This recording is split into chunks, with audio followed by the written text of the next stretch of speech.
মিথিলা রাজ্যে একটা ছোট গ্রাম ছিল। গ্রামের নাম ছিল কেশপুর। সেই গ্রামের এক অতি দরিদ্র ছেলে ছিল মাধব। ছোটবেলায় পিতাহারা মাধব তার বৃদ্ধা মায়ের সাথে থাকত। অতি কষ্টে তাদের দিন কাটত।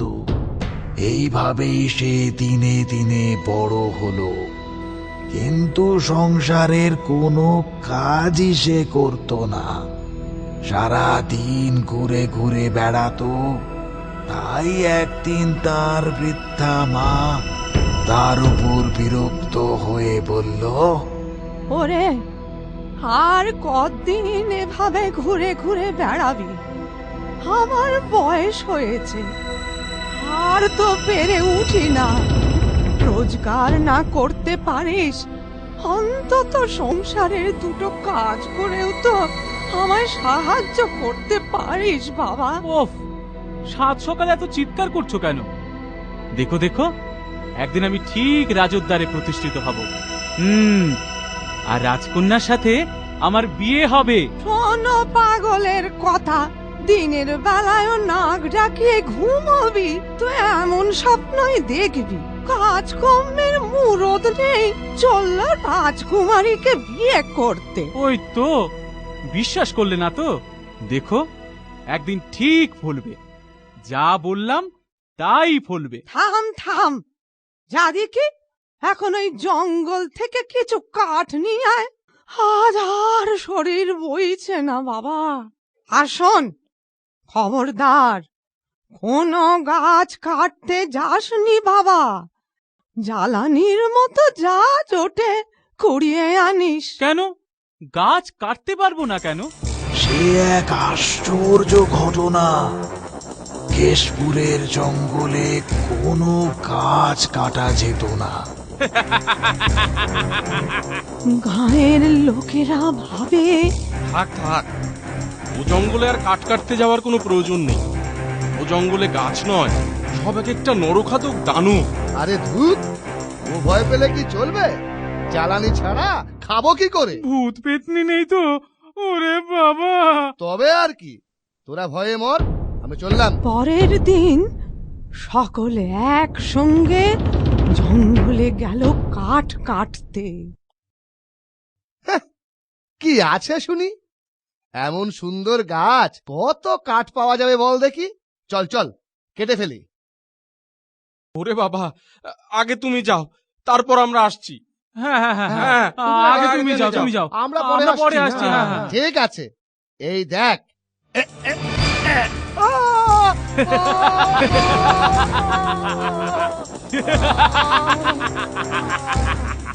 আমাকে কাটতে আসা এত বড় স্পর্ধা!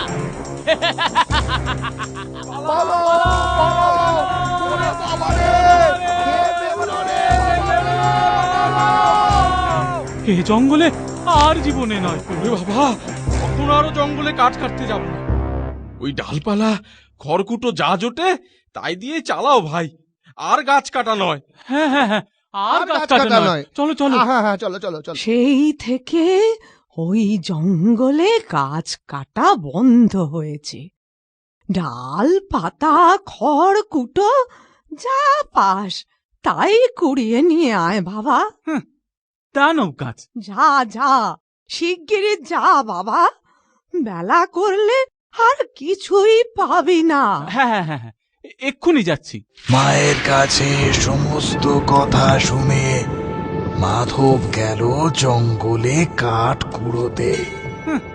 দানব গাছ, যত সব আজগুবি কথা। গাছ আবার মানুষ খেতে পারে নাকি? যাক গে, মা যখন বারণ করেছে তখন কিছু ডাল পাতা কুড়িয়ে বাড়ি দিয়ে যায়। সারা জঙ্গল ঘুরে বেরিয়ে সামান্যটুকু জ্বালানিও সে জোগাড় করতে পারল না। তোর কিছুই তো নেই। গায়ের লোক একেবারে জঙ্গল সাফ করে দিয়েছে। খালি হাতে ফিরলে আবার মায়ের চিৎকার শুনতে হবে, যে যাবো লক্ষ্মী, গাছ না কাটলে কিছুই পাওয়া যাবে না। যাই, একটা কেটে ফেলি। খবরদার কোনো গাছ কাটতে যাস না বাবা। ধুর, যা হয় হোক গে। এ কি, এ কি? ছেড়ে দাও, ছেড়ে দাও, আমাকে ছেড়ে দাও।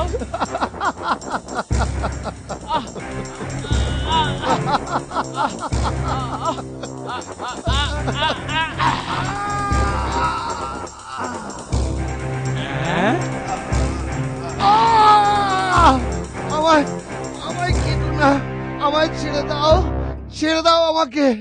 বাবা, এমন তো জন্মে দেখিনি। সামান্য একটা ক্ষুদ্র মানুষ, তোমার এত বড় সাহস! এবার তোমাকেও দেখাচ্ছি মজা। এই, না না না না না, আমায় মেরো না।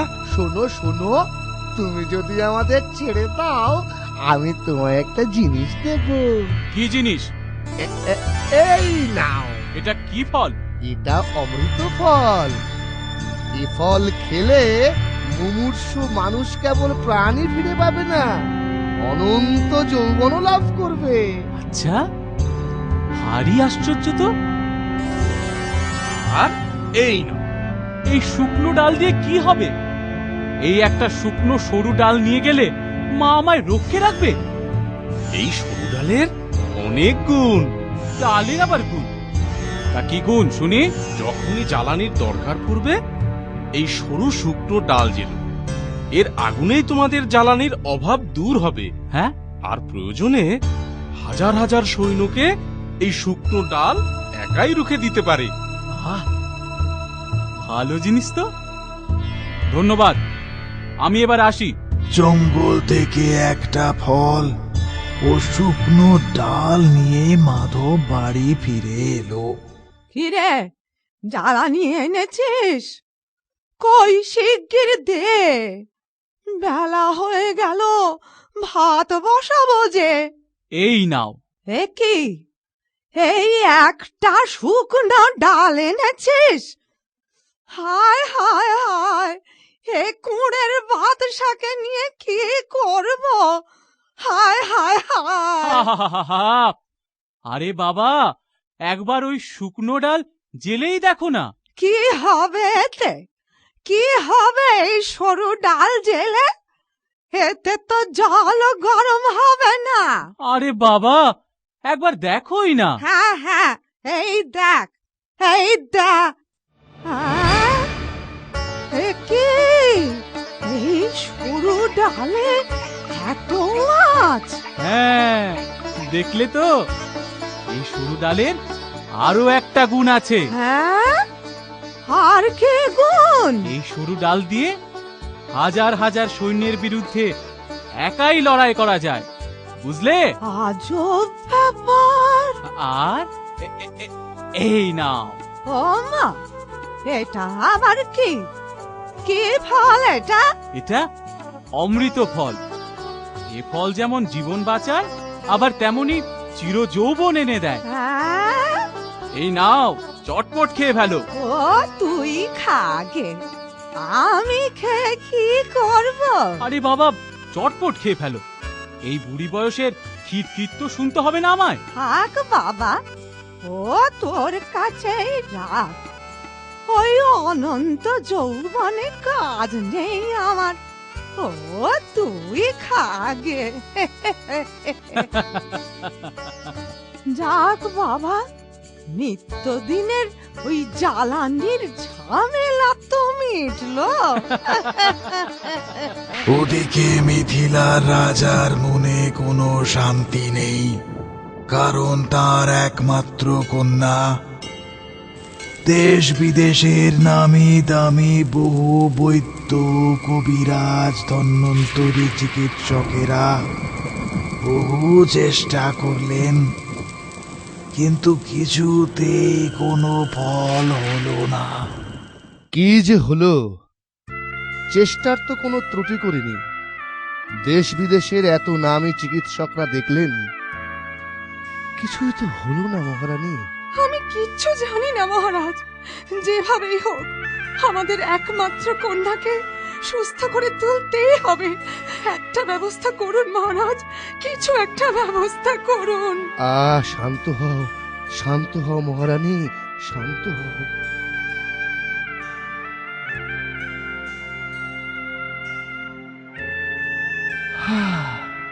কি যে করি। মহারাজ, আপনি বরং রাজ্যে ঘোষণা করে দিন, যে ব্যক্তি রাজকুমারীকে সুস্থ করতে পারবে তাকে বহুমূল্য পুরস্কার দেওয়া হবে। যা ভালো বোঝো করো মহামন্ত্রী, যা ভালো বোঝো করো। শীঘ্র কিছু একটা ব্যবস্থা করো মহামন্ত্রী। শোনো শোনো শোনো, মহারাজ ঘোষণা করেছেন, যে ব্যক্তি রাজকুমারী শ্রুতিলেখাকে সুস্থ করে তুলতে পারবে তাকে বহুমূল্য পুরস্কার দেওয়া হবে। শুনেছিস, রাজকুমারীকে সুস্থ করতে পারলে বহুমূল্য পুরস্কার পাওয়া যাবে। বহুমূল্য পুরস্কার পাওয়া যাবে? তাকে সুস্থ করবে? হ্যাঁ, তুই? হ্যাঁ, দেখো থাকা, যা সারা দেশের বদ্যি কবিরাজরা পারলো না, তা তুই পারবি? এ দুরারোগ্য ব্যাধি, এ ব্যাধি সারার নয়। এই সংবাদ লোকমুখে মাধবের কাছেও পৌঁছলো। রাজকুমারী অসুস্থ? সারা দেশের বদ্যি কবিরাজরা কিছুই করতে পারলেন না? হ্যাঁ বাবা, মহারাজের এই বিপদের দিনে আমাদের এগোনো উচিত।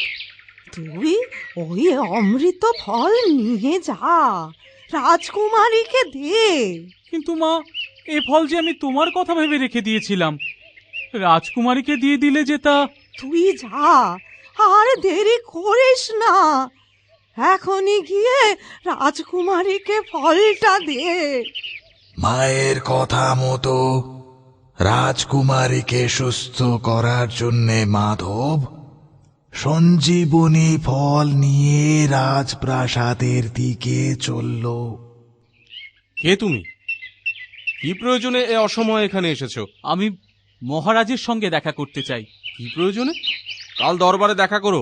দেখুন, খুব জরুরি দরকার, আমায় এক্ষুনি দেখা করতে হবে মহারাজের সঙ্গে। না, কোনো মতেই তোমাকে এখন মহারাজের সঙ্গে দেখা করাতে পারবো না। আগে কারণটা বলো। দেখুন, তা বলা যাবে না, আমাকে যেতে দিন। ঠিক আছে, তবে পরোয়ানা দাও। পরোয়ানা চাই? দিচ্ছি পরোয়ানা, এই নাও। ও, ওরে বাবা রে, ওরে বাবা রে, মেরে ফেললো রে। আরে বা, ঠিক আছে, ঠিক। আপনি যান যান। ও বাবা রে, কোনো পরোয়ানা চাই না। ব্যাপার, এমন মার জন্মে খাইনি।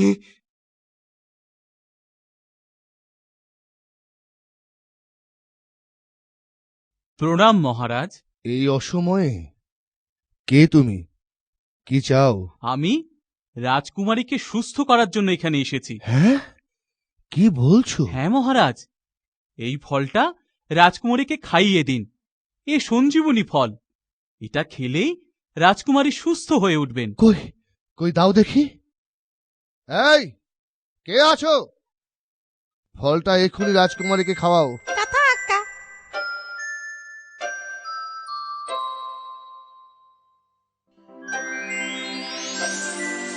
হ্যাঁ, রাজকুমারী সুস্থ হয়ে গেছে? কি কি বলছো? আশ্চর্য।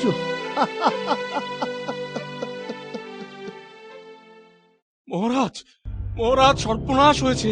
প্রতিবেশী রাজ্য আক্রমণ করেছে। কি? এক্ষুনি সেনাপতিকে খবর দাও, সৈন্য প্রস্তুত করো, ওদের আটকাও। মহারাজ, ওদের আটকানোর মতো অত সৈন্যবল আমাদের নেই। এখন আত্মসমর্পণই একমাত্র পথ মহারাজ। তবে উপায়? মহারাজ, এর উপায় আছে। আমি যাব সৈন্যদের আটকাতে। তুমি যাবে? হাজার হাজার সৈন্যের বিরুদ্ধে তুমি একা? হ্যাঁ মহারাজ, আমি এই শুকনো ডালের সাহায্যে ওদের আটকাবো। আরে খেপলে নাকি হে? বিনা অস্ত্রে একটা সরু ডালের সাহায্যে হাজার হাজার সৈন্যকে রুখে দেবে তুমি? মহারাজ, মহারাজ কি পাগলের মতো বলছে ও? মহারাজ, আমায় বিশ্বাস করুন। মহামন্ত্রী, ওকে যেতে দিন। যাও, তুমি একবার দেখো। মহারাজের অনুমতি নিয়ে মাধব সেই সরু শুকনো ডাল হাতে এগিয়ে চলল শত্রুদের আক্রমণ ঠেকাতে।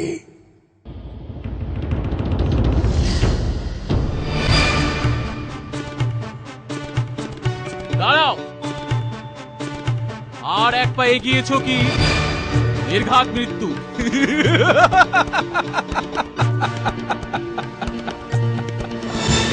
নির্ঘাত মৃত্যু?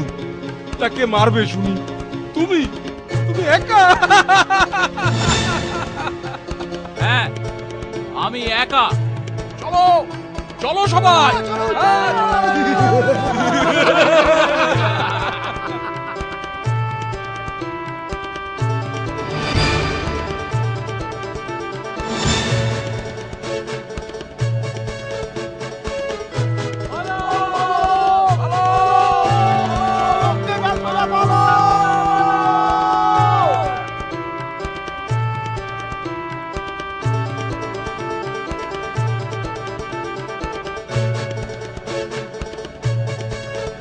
আশ্চর্য, তুমি একাই সমস্ত সৈন্যদের আটকেছ? অদ্ভুত ক্ষমতা। আচ্ছা মহারাজ, এবার আমি আসি। দাঁড়াও, তুমি আমার কন্যার প্রাণ রক্ষা করেছ। শুধু তাই নয়, একা শত্রুর আক্রমণ প্রতিহত করে রাজ্যকেও রক্ষা করেছ। তাই শুধু পুরস্কারই নয়, এই রাজ্যের অর্ধেক রাজত্ব আজ থেকে তোমার। সঙ্গে আমার কন্যা রাজকুমারী শ্রুতিলেখার বিবাহ আমি তোমার সঙ্গে দিতে চাই। বলো তো মহারাজ, এই গল্পে মাধবের মা ও মাধবের মধ্যে কে বেশি উদার? এখানে মাধবের মাই বেশি উদার। কেন মহারাজ? মাধব তো সেই ফল খেয়ে চিরযৌবন লাভ করতে পারত, আর তার সঙ্গে ওই শুকনো লাঠির জোরে অনায়াসেই রাজ্যের রাজা হতে পারত, কিন্তু কোনোটাই সে করেনি। পরিবর্তে সেগুলি দিয়ে সে মহারাজকেই সাহায্য করেছে। এ কথা সত্য, কিন্তু বেতাল, বৃদ্ধা মাধবের মা, যিনি নিজ জীবন থেকে কিছুই পাননি, অতি কষ্টে একাই ছেলেকে মানুষ করেছে। মাধব ছিল অলস, অকর্মণ্য। মাধবের বৃদ্ধা মা সেই ফল খেয়ে অনায়াসেই যৌবন ফিরে পেতে পারত, ফলে কর্মক্ষমতাও তার ফিরে আসবে। কিন্তু তা সে না করে শেষ বয়সে শারীরিক কষ্ট ভোগ করে ছেলের দেওয়া ফল ফিরিয়ে দেয়, এবং পরিবর্তে সেই ফল রাজকুমারীর সুস্থতার জন্য ছেলেকে দিতে বলে। তাই এখানে মাধবের মাই